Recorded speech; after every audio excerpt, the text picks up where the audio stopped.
And of course, different agencies have been tasked on how to embed this into agenda. As far as poverty alleviation is concerned, we have made a decision in principle to use financial inclusion as one of the approaches to poverty alleviation under our new program, Ehsaas. Ehsaas is the Urdu word for empathy, empathy for the disadvantaged. This is a word that was coined by the Prime Minister. He leads the program himself. This is a multi-component, multi-sectoral initiative, an initiative which regards the private sector as an equal partner. And this initiative has a number of different components. It is aimed at plugging in welfare into the work plan of all our ministries and departments and provincial governments. And its aim is to lift the disadvantaged people. It focuses on caring for those who've been left behind from the mainstream. And I have to tell you that this is not just an academic exercise. This happens in letter and spirit. We're just coming out of a 5-hour cabinet meeting, and each cabinet meeting, the Prime Minister commences each cabinet meeting by asking each one of us what we have done in public interest and how we've embedded that in the scope of our ministries. So the government is genuinely, under the leadership of the Prime Minister, very serious about public interest initiatives and has structured into a multi-component program called Ehsaas, which we are aggressively rolling out and which we are monitoring very actively. To give you a sense of how seriously we take financial inclusion within the framework of Ehsaas, let me recall that one of the 5 time-bound, outcome-based, quantifiable goals of Ehsaas center on financial inclusion. In specific terms, we've committed to financially including 7 million individuals, 90% of whom are going to be women. And in terms of initiatives, there are 3 initiatives that focus on financial inclusion within the framework of Ehsaas. The first one is the One Woman, One Bank Account policy. The second one is bank accounts for the informal labor. And the third one is access to credit for those at the bottom of the pyramid. So let me give you a very brief sense of where we stand today and what the vision is for the future. So in terms of the One Woman, One Bank Account initiative, previously the government of Pakistan used to give quarterly cash stipends to 5.7 million women. This program of the government has undergone various stages of reform, starting from governance to its operations to programmatic reform. And one of the programmatic elements of reform center on changing it from just a social protection program to a program that marries together social protection and financial and digital inclusion objectives. This is predicated on the understanding that when women have better access to savings and to other financial products, they will be significantly empowered, and this will help them to graduate out of poverty. In terms of implementation, we are all set. We have successfully concluded a 10-month-long process of procurement. This procurement has involved the procurement of a state-of-the-art new digital banking system, digital payment system, and 2 private sector partners have been brought on board through a competitive process, and I'm very pleased to see them in the room today. In terms of the new contract which have allowed us to structure this payment system, there's a triple bottom line that is going to be impacted.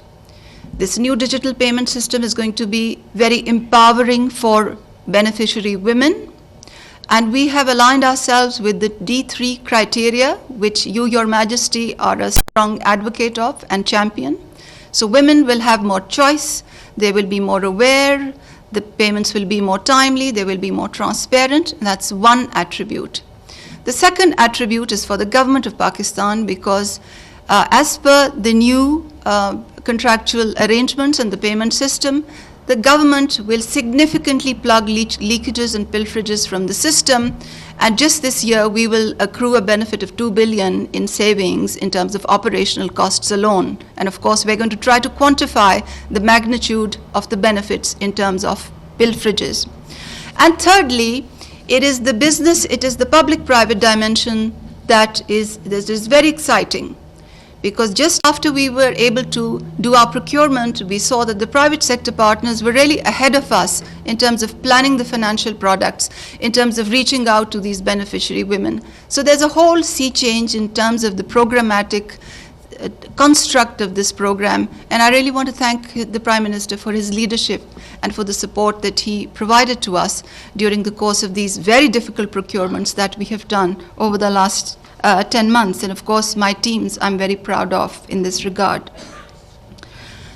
We realize within Ehsaas that just bank accounts and saving products are not enough if we put the financial inclusion lens, and therefore there are a number of different enablers that have been embedded to develop the entire ecosystem in order for us to graduate poor individuals out of poverty. One of the enablers is handsets, because in our previous experience in Punjab, we realized that when digital finance was provided to farmers, the construct of the program was very good, but the cost of handsets was very prohibitive. So we're working with the Ministry of Telecom to examine how we can overcome that gap. And we will, of course, be reaching out to your office and to the Gates Foundation, who are technically supporting us in this initiative, for specific technical guidance from GSMA on how to ensure that we have affordable handsets available, including those handsets where you can have QR codes and apps on feature phones. The second enabler for us is connectivity, because this entire reform and change would be meaningless if we did not work on that front. And to that end, the two things that I'd like to mention in particular were, firstly, the Prime Minister has approved the transformation of our 500 field offices into digital hubs, work on which is currently underway. And secondly, we're working with the Universal Service Fund, which is the government of Pakistan's entity which collects levies from cell phone transactions, pools them into a fund, and then uses those levies to enhance broadband connectivity in the far-flung areas. Thirdly, of course, we will be working very closely with the Governor State Bank to ensure that the financial literacy interventions, there's a synergy between the general financial literacy interventions and the ones that are envisaged in Ehsaas. And of course, let me not forget to mention that we are very closely in touch with our private sector partners, because we realize that in the space of microfinance, in the space of commercial banking, there are a number of artificial intelligence-enabled innovations in fintech, which will be extremely beneficial for building value chains. I'd also like to mention here that another initiative of Ehsaas focuses explicitly on the creation of rural value chains for enterprise development. So I'm sure you'd appreciate that there's a lot of joining of the dots here. We layer up the effort that we are around the National Socioeconomic Survey, which, as many of you are aware, tagged survey, and the possibilities for using artificial intelligence and marrying it with digital financial inclusion are immense. So this is the first bucket of interventions we are doing around the One Woman, One Bank Account initiative and the Rural Enterprise Development Initiative, both of which are mutually synergistic. That's the first part of the three prongs that I was talking about. In terms of the other two, I'm not going to take this long. I'll be very brief. The second part of the transformation, the financial inclusion transformation in Ehsaas, centers on giving informal workers bank accounts. And this was an instruction to us from the Prime Minister. Just to bring to bear the scale, there are 27.3 million workers in Pakistan who work in the informal sector. There are women who work as domestic servants in homes. There are women who work in industrial establishments. There are rural women whose work is seen as an extension of their household responsibilities. And these 27.3 million workers are outside of any social security net. They don't have access to pensions. So our entry point is to give them bank accounts. And of course, there's legislation that has been enacted in 2 of our provinces on which we will build further. Our expert group, which convened 9 meetings over a period of 9 months, 3 months, gave us a series of different recommendations, but the one that is very pragmatic and immediately executable is the one that involves using bank accounts as an entry point. And we're working with commercial banks to develop the incentives for them to underwrite the costs of this campaign rather than the government spending public monies. The third one, very briefly in terms of financial inclusion in the Ehsaas framework, is the access to credit piece.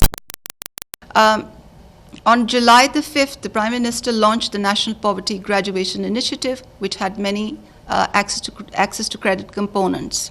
As you know, we operate in an ecosystem of national socioeconomic registry, centered ranking of socioeconomic status of our entire population.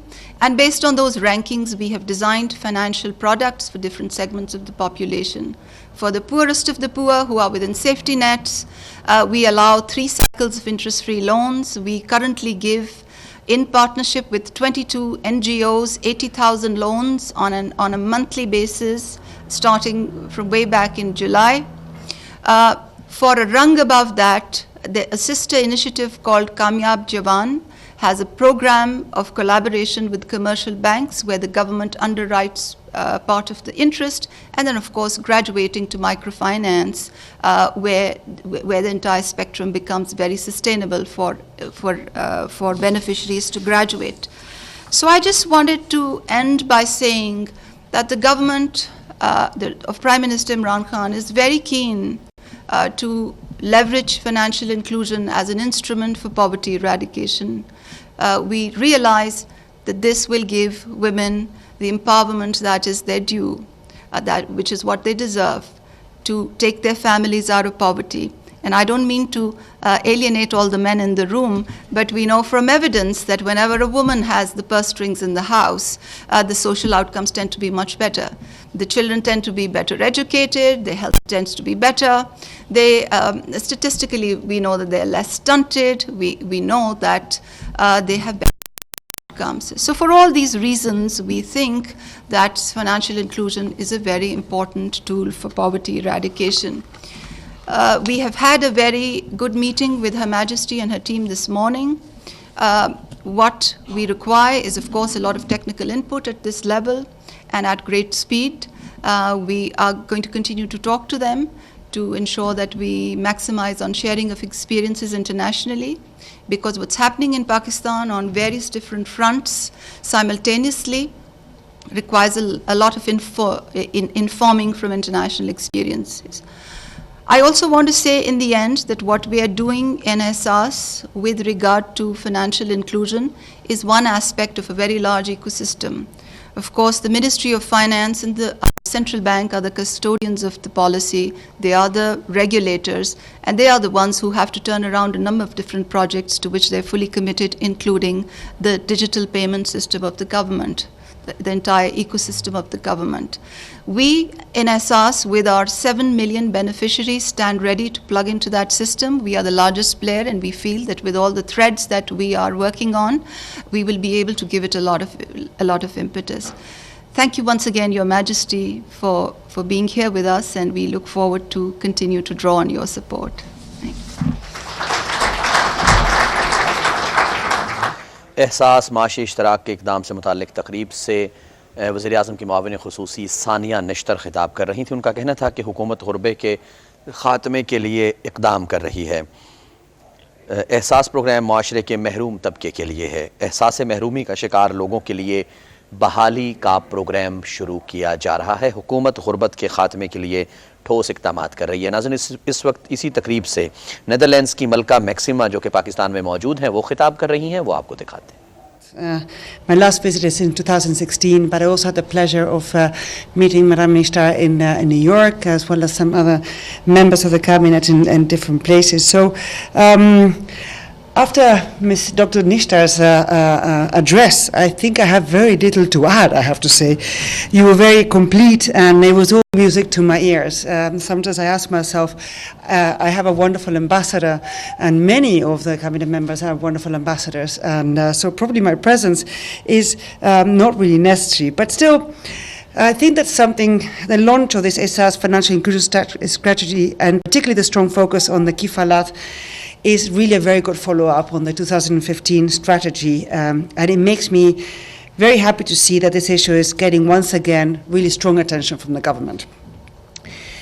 Financial inclusion was already said before, but sort of financial inclusion matters not because it's an end in itself. It's really because it's a means to create jobs, to take part in an increasingly digital economy, to protect oneself against sickness, a drought, or an accident, to build up a business, to give education to your children and to nourish your children.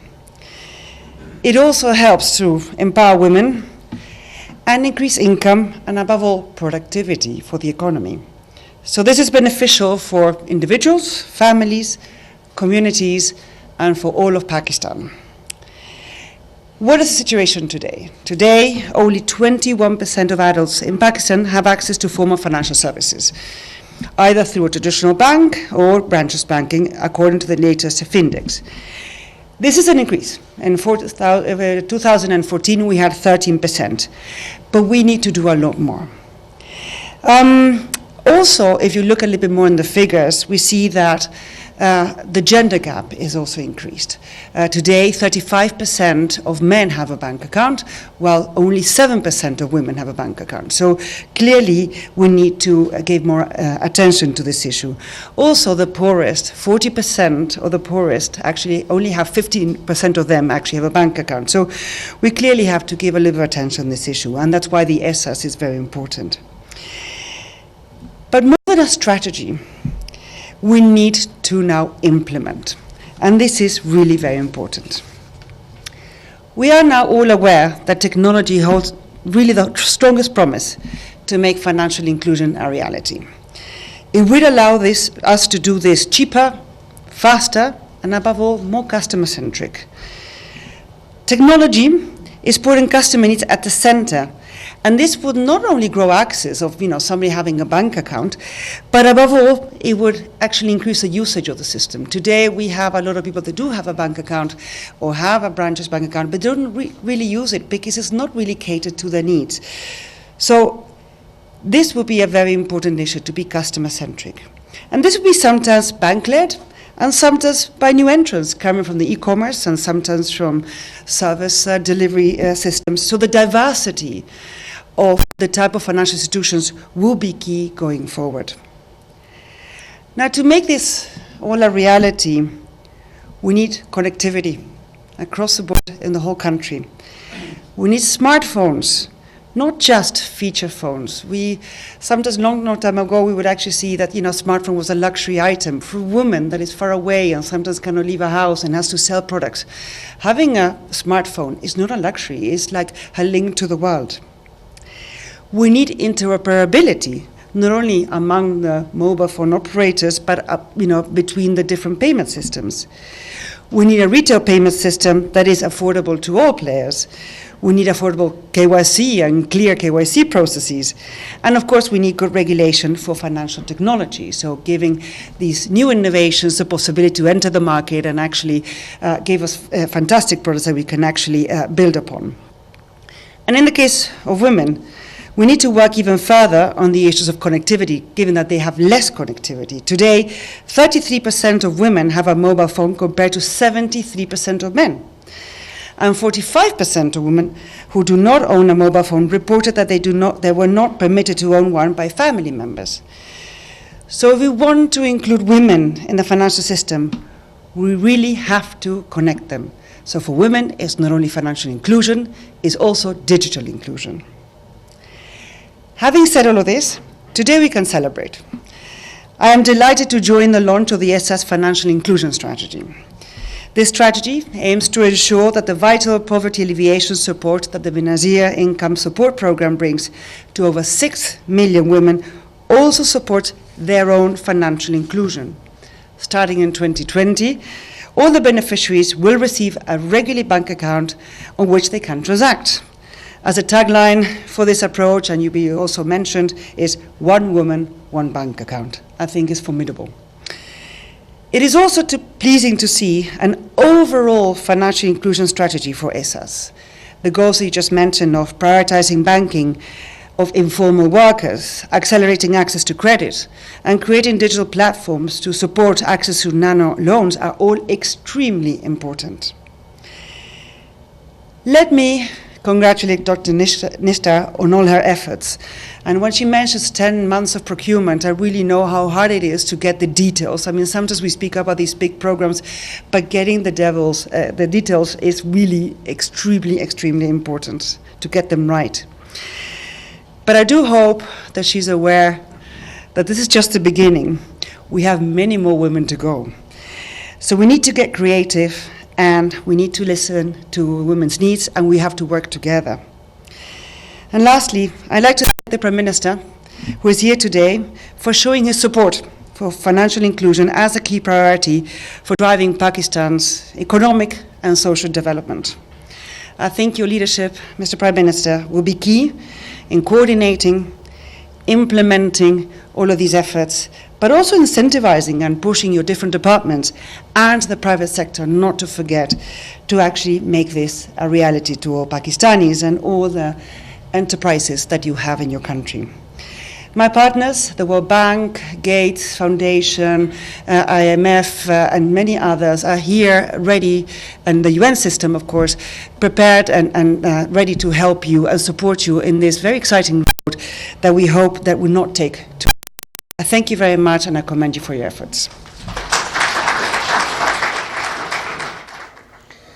Netherlands की मलका maxima एहसास माशी इश्तराक के इक़दाम के हवाले से मुतालिक तकरीब से खिताब कर रही थी। उनका ये कहना था कि मुल्क की तरक्की के लिए ख़वातीन को मालियाती निज़ाम में शामिल करना बहुत ज़्यादा ज़रूरी है। पाकिस्तान में सिर्फ 7% ख़वातीन ऐसी हैं जिनके बैंक अकाउंट्स हैं, और यही जो इशारा है ये माशी इन्हिसार की तरफ है कि ख़वातीन मुआशरे में मर्दों पर माशी तौर पर इन्हिसार करती हैं। ख़वातीन को मालियाती तौर पर बाइख्तियार बनाना होगा ताकि मुआशरा बेहतर अंदाज में तरक्की कर सके। पाकिस्तान में सिर्फ 33% ख़वातीन के पास मोबाइल है। जब ये प्रोग्राम ख़त्म होगा, जब ये प्रोग्राम चलेगा, तो हर खातून का अपना बैंक अकाउंट होगा, क्योंकि इस प्रोग्राम के तहत नाज़रीन जैसे कि सानिया निश्तर साहिबा फरमा रही थी, उनका कहना था कि 1 वुमेन 1 बैंक अकाउंट और एक्सेस टू क्रेडिट जो है वो बहुत ज़्यादा ज़रूरी है। अब इसी तकरीब से वज़ीर आज़म इमरान खान खिताब कर रहे हैं, आपको दिखाते हैं। Ladies and gentlemen, fortunately, Sania gave such a comprehensive briefing that I do not really have to say much, except to thank you for coming here and really taking so much interest with so much passion for something which we Pakistanis, it's our duty to take people out of poverty. And so I was listening to you just before we came here, and I was really impressed that someone could care so much for human beings not in their country, in some other country. And I find that that's really what differentiates human beings, the compassion. I was a social worker before I became a politician. So my motivation for coming into politics was social work. I felt that there was, if I just stuck to social work, there was so much to do that no amount of social work could make a difference. It's only if you came into government and built a welfare state, that's the only way you can really help the people in your country, the underprivileged people in your country. And hence I came into politics. I was inspired by our Prophet, peace be upon him, who set up the first welfare state in the history of mankind. It was the state he set up in Medina was based on principles of compassion and justice. And the state decided to take the responsibility of the weaker section of the society.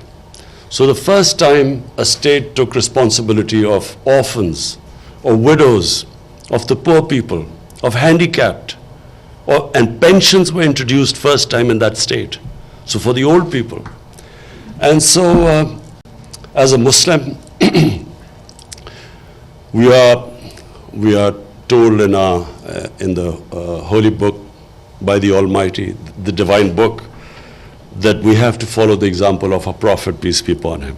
And hence, my motivation for coming into politics, to build a welfare state in Pakistan.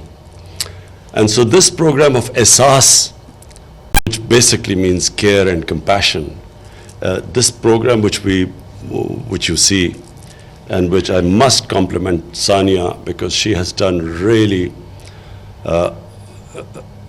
hard work, comprehensive, the way she has gone in fine details to set up these various initiatives under the heading of Ehsaas. And this, of course, financial inclusion is the core of the Ehsaas program, because unfortunately this trend in the world where the poor get poorer and the rich get richer, the poor countries get poorer and the richer countries get richer, the gap keeps increasing. I find that it is inhuman. I find it's inhuman that the statistics I read, I think it was one of the UN bodies which came up with these statistics, that 60 odd people own as much wealth as about 3 billion people on this earth. So there has to be something wrong with that system, which creates this inequality where people have such money which they will never be able to, if they lived 5 lifetimes, they would not be able to spend it. And yet on the other side, you have poverty. And I also feel that this greed in the universe, where you have the rich wanting to avoid taxes, so have their offshore accounts and these tax havens, and would do anything not to be part of, not to pay their dues so that you can lift people out of poverty, as what China has done. What China has done is remarkable. I mean, they have taken out almost 700 million people out of poverty in 30 years. Never done in human history.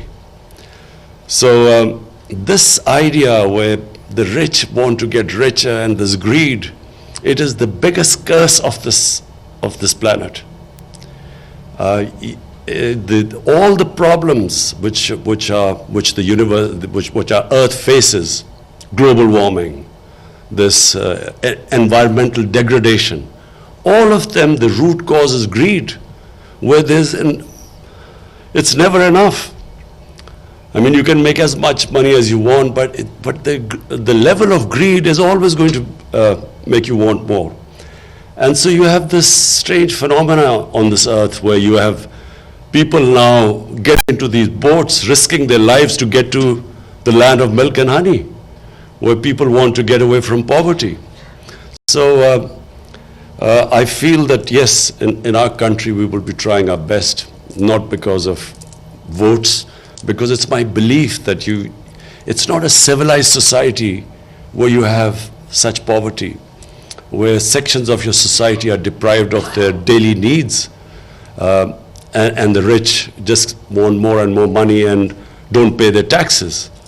So this is a real, what we have, my government has decided that we will be the first government that is going to, all our policies will be to lift people out of poverty. So whatever we do, our economic policies, our agriculture policy, whatever policies we make, the bottom line will be how does it help the poor people, as opposed to the elitist policies we've had in the past, where policies are only made for a small elite society. So our education system is only for a tiny elite class. You have three-tier education system. So one is for the small elite class, which has this privileged education. Then you have the government school education, which is for the poorer section. And then right at the bottom, you have these dini madrasas, which are religious schools, which cater for the poorest of the poor. So we have a three-tier system. So the poor, the bottom two, do not get good jobs. So the society only caters for the elite. The hospitals are for the elite. Taxes, poor people, common people pay taxes because most of our taxes come from indirect taxes. The rich hardly pay taxes. So the whole mindset has to change, where the whole society as a whole decides that we cannot allow this unfair, unjust system to continue. And this Ehsaas program is a beginning.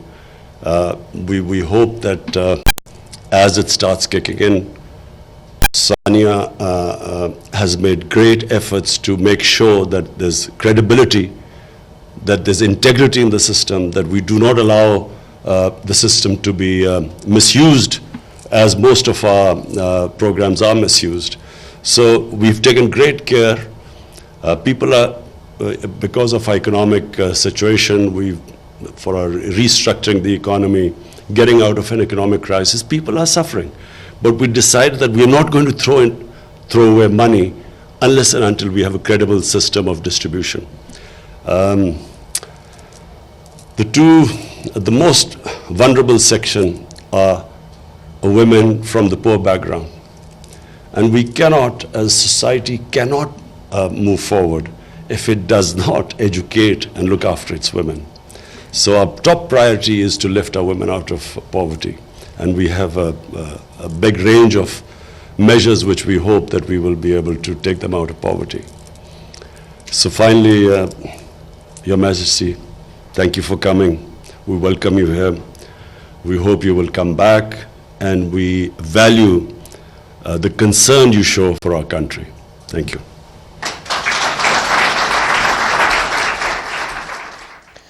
एहसास माशी इश्तराक के इक़दाम से मुतालिक तकरीब के इनेकाद से वज़ीर-ए-आज़म इमरान खान खिताब कर रहे थे। उनका ये कहना था, सबसे पहले उन्होंने मलका मैक्सिमा का शुक्रिया अदा किया। उनका कहना था कि एहसास प्रोग्राम में मलका मैक्सिमा की दिलचस्पी पर शुक्रगुजार हैं। हम असल में गुर्बत का ख़ात्मा करना चाहते हैं। इंसानों की कदर करना, उनके मसाइल को समझना बहुत बड़ा इक़दाम है। पहली बार रियासत मदीना में यतीमों और बेवाओं को हुकूक दिए गए थे। गुज़श्ता दहाइयों में अमीर और गरीब का फ़र्क बढ़ा है। हम वो फ़र्क ख़त्म करना चाहते हैं।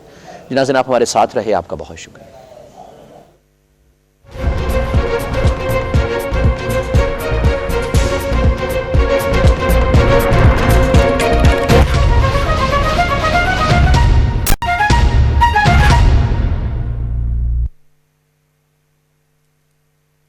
पीटीवी नज़रियाती सरहदों का मुहाफ़िज़ है और पीटीवी जो है उसने हमेशा पाकिस्तान के 22 करोड़ अवाम के जज्बात एहसासात की अक्कासी की है। ये हमारी टेरिटोरियल इंटेग्रिटी, सॉवरेनिटी और कौमी सलामती के साथ जुड़ा वो एक ताकतवर मौसर हथियार है जिसने दुनिया भर में हमेशा पाकिस्तान के कौमी बयानिए को तक़वियत दी है। और ये एक ऐसा कम्युनिकेशन टूल है जिसके ज़रिए पाकिस्तान की सकाफ़त, तहज़ीब और तमद्दन उजागर हुई है। मैं तमाम